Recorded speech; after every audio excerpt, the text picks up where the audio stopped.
Hello everyone, welcome to Evoke Learning. आज की video में हम टैरोज़ रिवॉर्ड स्टोरी को पढ़ेंगे। टैरोज़ रिवॉर्ड यानी कि टैरो का इनाम। ठीक है, यहाँ पर बिफोर यू रीड में कुछ चीज़ें दी हुई हैं, इसको देख लेते हैं। This is a story about a thoughtful and loving son. तो ये जो स्टोरी है ये एक थॉटफुल और लविंग सन की है। यानी थॉटफुल का मतलब जो अपने आसपास के लोगों के बारे में ज़्यादा सोचता हो। तो ये एक सन है, बेटा है, यानी कि अपने माँ बाप के बारे में बहुत ज़्यादा सोचता था, उनकी ज़रूरतों का ख्याल रखता था। और लविंग यानी कि जो प्यार करता हो, केयर करता हो। He works hard to fulfil his parents wishes. वो बहुत ज़्यादा मेहनत करता था ताकि अपने पेरेंट्स की विशेज़ को फुलफ़िल कर पाए, पूरा कर पाए। And get some unexpected help. और एक दिन उसको कुछ अनएक्सपेक्टेड हेल्प मिलती है। अनएक्सपेक्टेड का मतलब जिसको कि आपने कभी भी एक्सपेक्ट ना किया हो, उम्मीद ना की हो, तो ऐसी मदद उसको मिलती है। तो चलिए कहानी को स्टार्ट करते हैं। A young woodcutter named Taro lived with his mother and father on a lonely hillside. एक जवान लकड़हारा था जिसका नाम टैरो था। वो अपने मदर और फादर के साथ एक लोनली हिल साइड पर रहता था। लोनली हिल साइड यानी कि ऐसी पहाड़ी जहाँ पर बहुत ज़्यादा लोग ना रहते हों। All day long he chopped would in the forest. वो पूरा दिन जंगल में लकड़ियाँ काटता था। दो he worked very hard he earned very little money. तो भले ही वो बहुत ज़्यादा मेहनत करता था लेकिन वो बहुत ही कम पैसे कमा पाता था। तो ये देखिए, टैरो और उसके माता पिता झोपड़ी में रहते थे। This made him sad for he was a thoughtful son and wanted to give his old parents everything they needed. तो इससे वो बहुत ज़्यादा दुखी हो जाता था क्योंकि बहुत ही थॉटफुल सन था। वो अपने माता पिता के बारे में बहुत सोचता था और अपने माता पिता को वो सब कुछ देना चाहता था जिसकी उनको ज़रूरत थी। वन इवनिंग, एक शाम को, when Taro and his parents were sitting in a corner of their hut, a strong wind began to blow. तो एक शाम को टैरो और उसके माता पिता अपनी झोपड़ी के कॉर्नर में बैठे हुए थे। अचानक से बहुत ही तेज़ हवा चलने लगी। It whistled through the cracks of the hut and everyone felt cold. तो उनकी झोपड़ी में जो थोड़ी बहुत दरारें थीं, क्रैक्स थे, उनमें से हवा गुजरने लगी तो विसल की आवाज़ आने लगी। ऐसा लगा कि कहीं पर विसल ब्लो हो रही है और हर किसी को बहुत ज़्यादा ठंड लगने लगी। Suddenly Taro's father said, I wish I had a cup of sake. अब देखिए, इसको साके नहीं पढ़ेंगे, इसको पढ़ेंगे फाके। जैसे कि यहाँ पर आप देख सकते हैं दिया हुआ है, साके होता है एक पॉपुलर जापानीज़ ड्रिंक, लेकिन इसका प्रोनाउंसिएशन क्या होता है? सा इज़ प्रोनाउंस्ड लाइक फा इन द फादर। तो फादर में जैसे हम फा प्रोनाउंस करते हैं वैसे ही सा को प्रोनाउंस करेंगे। एंड के राइम्स विद वे, तो के का राइमिंग ये दिया हुआ है वे, लेकिन इसको पढ़ेंगे क्या? फाके पढ़ेंगे इस ड्रिंक को। ठीक है, तो टैरो के फादर ने कहा, I wish I had a cup of sake, it would warm me, जिससे कि मुझे थोड़ी गर्माहट मिलेगी। And do my old heart good, और मेरा जो ये दिल है बहुत कमज़ोर हो गया है, इसको थोड़ा बेटर फील होगा, इसको अच्छा लगेगा। This made Taro sadder than ever. इससे टैरो और भी ज़्यादा दुखी हो गया। इतना दुखी वो आज तक कभी भी नहीं हुआ था। दैन एवर का मतलब आज तक वो कभी भी इतना दुखी नहीं हुआ था। For the heart warming drink called sake was very expensive, क्योंकि ये जो हार्ट वार्मिंग ड्रिंक थी जिसको फाके कहते थे, वॉज वेरी एक्सपेंसिव, बहुत ज़्यादा महंगी थी, बहुत कॉस्टली थी। How do I earn more money, तो मैं और मनी कैसे कमा सकता हूँ? ही आस्क्ड हिमसेल्फ, उसने अपने आप से पूछा। How do I get a little sake for my poor old father, मैं कैसे अपने बूढ़े पिता के लिए थोड़ा सा फाके ला सकता हूँ? He decided to work harder than before, तो वो उसने डिसाइड किया कि जितनी मेहनत वो आज तक करता आया है उससे ज़्यादा मेहनत वो अब करेगा। Next morning Taro jumped out of bed earlier than usual and made his way to the forest. तो अगली सुबह टैरो रोज से पहले उठ गया, जल्दी उठ गया, वो अपने बेड से निकला। And made his way to the forest, और वो जंगल की तरफ चला गया। He chopped and cut as the sun climbed, तो वो लगातार लकड़ियाँ काटता रहा जब तक कि सूरज चढ़ नहीं गया। यानी कि वो बहुत अर्ली मॉर्निंग निकला था, तब तक सूरज नहीं निकला था, और अब सन बिल्कुल चढ़ गया था, गर्मी हो गई थी। And soon he was so warm that he had to take off his jacket, और जल्दी ही उसको इतनी गर्मी लगने लगी थी, वो बहुत ही ज़्यादा वार्म फील कर रहा था कि उसने अपनी जैकेट को निकाल दिया। टेक ऑफ यानी कि उतार देना। हिज माउथ वॉज ड्राई, उसका जो मुंह था वो सूख रहा था, उसे प्यास लगी थी। And his face was wet, यानी उसका चेहरा पूरा भीग गया था। विद स्वेट, पसीने से उसका चेहरा लथपथ था। माई पुअर ओल्ड फादर, उसने सोचा मेरे बेचारे बूढ़े पिता। If only he was as warm as I, तो जितना कि गर्व मैं अभी महसूस कर रहा हूँ, काश उनको भी इतनी वार्मथ मिल पाती, काश उनको भी इतनी गर्मी फील हो पाती। क्योंकि जो बूढ़े लोग होते हैं उनको ठंड ज़्यादा लगती है, तो वो अपने पिता के बारे में सोचने लगा। And with that he began to chop even faster, तो ये सोचते ही वो और तेज़ी से काम करने लगा, और तेज़ी से वो लकड़ियाँ काटने लगा। Thinking of the extra money he must earn to buy the sake to warm the old man's bone, तो वो ये सोचने लगा कि मुझे ज़्यादा से ज़्यादा पैसे कमाने होंगे ताकि मैं अपने बूढ़े पिता को फाके दे सकूं और उनके शरीर को थोड़ा अच्छा फील हो सके। देन सडनली, अचानक ही, टैरो स्टॉप्ड चॉपिंग, टैरो ने चॉपिंग करनी, लकड़ियाँ काटनी बंद कर दी।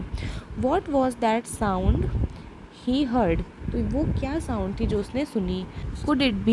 Could it possibly be rushing water, क्या ये पॉसिबिलिटी हो सकती है कि वहाँ पर रशिंग वाटर की उसको आवाज़ सुनाई दी थी, यानी कि पानी बह रहा हो, ऐसी आवाज़ उसको सुनाई दी थी। Taro could not remember ever seeing और hearing a rushing stream in that part of the forest, तो टैरो को याद भी नहीं आ रहा था कि कभी उसने देखा हो या सुना हो किसी रशिंग स्ट्रीम को in that part of the forest, जंगल के उस हिस्से में।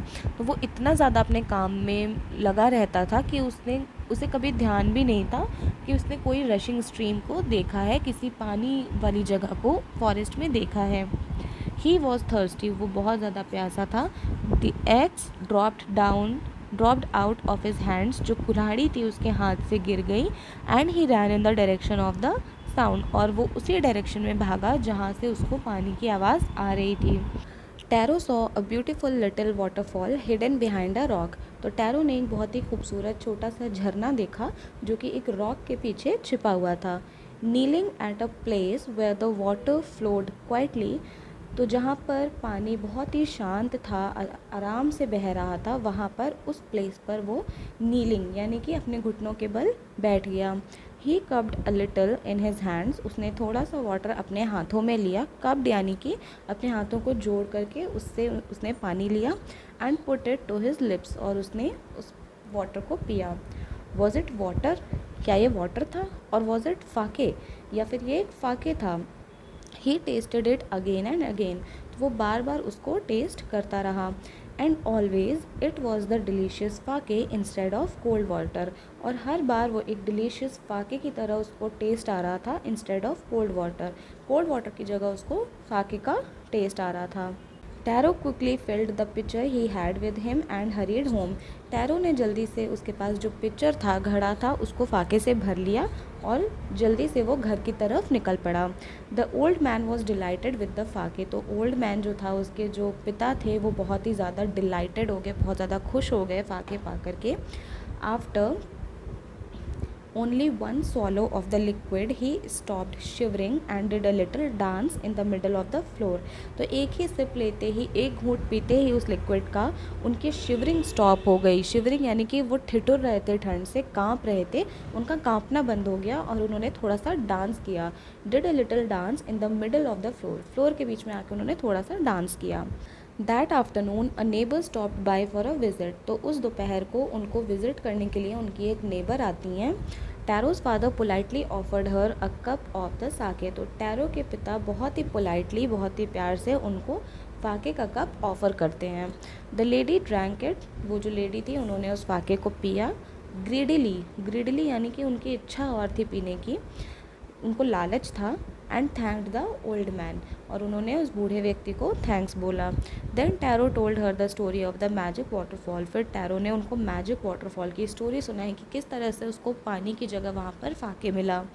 Thanking them for the delicious drink she left in a hurry, उस टेस्टी ड्रिंक के लिए उन्होंने टैरो की फैमिली को थैंक यू बोला और बहुत ही जल्दी में, बहुत ही हरी में वो वहाँ से चली गई। बाई नाइट फॉल, रात होते होते, she had spread the story throughout the whole village, उन्होंने पूरी स्टोरी को पूरे गांव में फैला दिया कि टैरो को वाटरफॉल में पानी की जगह फाके मिला। That evening there was a long procession of visitors to the woodcutter's house, उस शाम को वुड कटर के घर के बाहर, जो लकड़हारा टैरो था उसके घर के बाहर एक लंबी लाइन लग गई। लॉन्ग प्रोसेशन ऑफ विजिटर्स, जो विजिट करने वाले थे उनकी बहुत लंबी लाइन लग गई।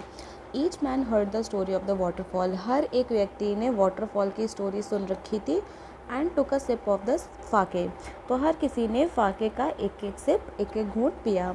In less than an hour, 1 घंटे से भी कम टाइम में, द पिक्चर वॉज एम्प्टी, जो फाके से भरा हुआ घड़ा था वो खाली हो गया। Next morning Taro started for work even earlier than the morning before, तो अगली सुबह क्या होता है, टैरो और जल्दी निकल पड़ता है काम के लिए। जितना जल्दी वो एक दिन पहले उठा था उससे भी पहले वो काम के लिए चला जाता है। ही carried with him the largest picture he owned, तो उसके पास जो सबसे बड़ा घड़ा था वो अपने साथ उसको कैरी कर लेता है। For he intended first of all to go to the waterfall, क्योंकि उसकी इंटेंशन थी, इंटेंडेड का मतलब उसकी प्लानिंग थी कि वो सबसे पहले वाटरफॉल पर ही जाएगा। व्हेन ही रीच्ड इट, जब वो वाटरफॉल के पास पहुंचा, he found to his great surprise all his neighbours there, तो वो बहुत ज़्यादा सरप्राइज्ड हो गया देख करके कि उसके जितने भी पड़ोसी थे, नेबर्स थे, वो सब के सब वाटरफॉल पर ही थे। They were carrying pitchers, jars, buckets, तो उनके पास पिचर्स, जार्स और बकेट्स वगैरह थे। Anything they could find to hold magic sake, जिससे कि वो मैजिक फाके को कलेक्ट कर सकें, इसीलिए वो अपने साथ में बाल्टियाँ, घड़े वगैरह लेकर के आए थे। Then one villager knelt and held his mouth under the waterfall to drink, फिर एक जो विलेजर था वो अपने घुटनों के बल बैठता है और अपना माउथ जो है वो वाटरफॉल के नीचे लगा देता है जिससे कि वो फाके को पी सके। He drank again and again, उसने उसको बार बार पिया। एंड देन शाउटेड एंग्रीली, फिर वो गुस्से से चिल्लाया, वाटर, नथिंग बट वाटर, कि ये तो पानी है, कुछ भी नहीं है, ये सिर्फ पानी है। अदर्स ऑल्सो ट्राइड, और लोगों ने भी ट्राई किया, but there was no sake, only cold water, वहाँ पर कोई फाके नहीं था, सिर्फ ठंडा पानी था, वाटरफॉल से गिर रहा था। इस इमेज में आप देख सकते हैं कि यहाँ पर सारे विलेजर्स कलेक्ट हैं वाटरफॉल से फाके कलेक्ट करने के लिए, और टैरो जो है इन सबको रॉक के पीछे से देख रहा है। We have been tricked, shouted the villagers, तो विलेजर्स ने चिल्ला करके बोला कि हमें बेवकूफ़ बनाया गया है, हमें ट्रिक किया गया है। वेयर इज़ टैरो, टैरो कहाँ है? Let us drown him in this waterfall, तो उसको इसी वाटरफॉल में डुबा देते हैं टैरो को। But Taro had been wise enough to slip behind a rock, लेकिन टैरो इतना बुद्धिमान था कि वो एक रॉक के पीछे छुप जाता है। When he saw how things were going, जब उसने देखा कि वहाँ पर क्या चीज़ें चल रही हैं, वो फटाफट एक रॉक के पीछे छुप गया। He was nowhere to be found, तो गाँव वालों ने उसे ढूंढा लेकिन वो कहीं पर भी नहीं मिला। Muttering their anger and disappointment, the villagers left the place one by one. Muttering यानी कि अपने में ही कुछ बड़बड़ाना, their anger and disappointment, गुस्से से और disappointment से भरे हुए लोग जो थे, जो villagers थे, वो धीरे धीरे उस जगह को छोड़ करके एक एक करके चले जाते हैं। Taro came out from his hiding place, Taro अपनी छिपी हुई जगह से निकलता है। Was it true, he wondered, क्या ये बात सच है, वो सोचता है। Was the sake a dream, क्या वो जो फाके था वो सिर्फ एक सपना था। Once more he caught a little liquid in his hand, तो एक बार फिर से, वंस मोर यानी कि फिर से, उसने थोड़े से लिक्विड को अपने हैंड्स में लिया। And put it to his lips, और उसने उसको पी करके देखा, टेस्ट किया। It was the same fine sake, तो वो वैसा ही टेस्टी सा फाके ही था। To the thoughtful son the magic waterfall gave the delicious sake, अब चूंकि जो टैरो था वो बहुत ही थॉटफुल सन था, अपने माता पिता का ख्याल रखता था, उनके बारे में सोचता था, इसलिए मैजिक वाटरफॉल ने उसको डिलीशियस फाके दिया। To everyone else it gave only cold water, और जो बाकी लोग थे उनको सिर्फ और सिर्फ ठंडा पानी ही मिला। The story of tarot and his magic waterfall reached the emperor of Japan, तो जो टैरो और उसके मैजिक वाटरफॉल की स्टोरी थी वो जापान के एम्परर के पास पहुंची, यानी कि राजा के पास पहुंची। He sent for the young wood cutter and rewarded him with 20 pieces of gold for having been so good and kind, तो उन्होंने उस यंग लकड़हारे को बुलवाया अपने पास में, टैरो को बुलाया और उसको गोल्ड के 20 पीसेस दिए एज अ रिवॉर्ड, उसको इनाम दिया। For having been so good and kind, क्योंकि वो बहुत ही अच्छा और बहुत ही दयालु लड़का था। Then he named the most beautiful fountain in the city after Taro, अब जो फाउंटेन होता है ये होता है फव्वारा, ठीक है, तो फव्वारा जो था उनकी सिटी में सबसे खूबसूरत फव्वारा था, उसको टैरो के नाम पर उन्होंने कर दिया।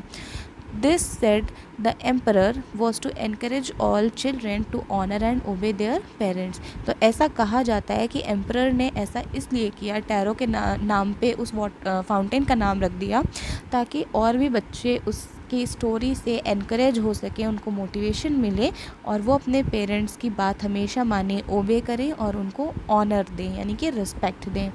तो इस स्टोरी से हमको ये सीखने को मिलता है कि हमको हमेशा अपने पेरेंट्स का ख्याल रखना चाहिए, हमेशा उनकी बात माननी चाहिए, उन्हें रिस्पेक्ट देना चाहिए और कभी भी हमें लालच नहीं करना चाहिए, ग्रीडी कभी भी नहीं होना चाहिए।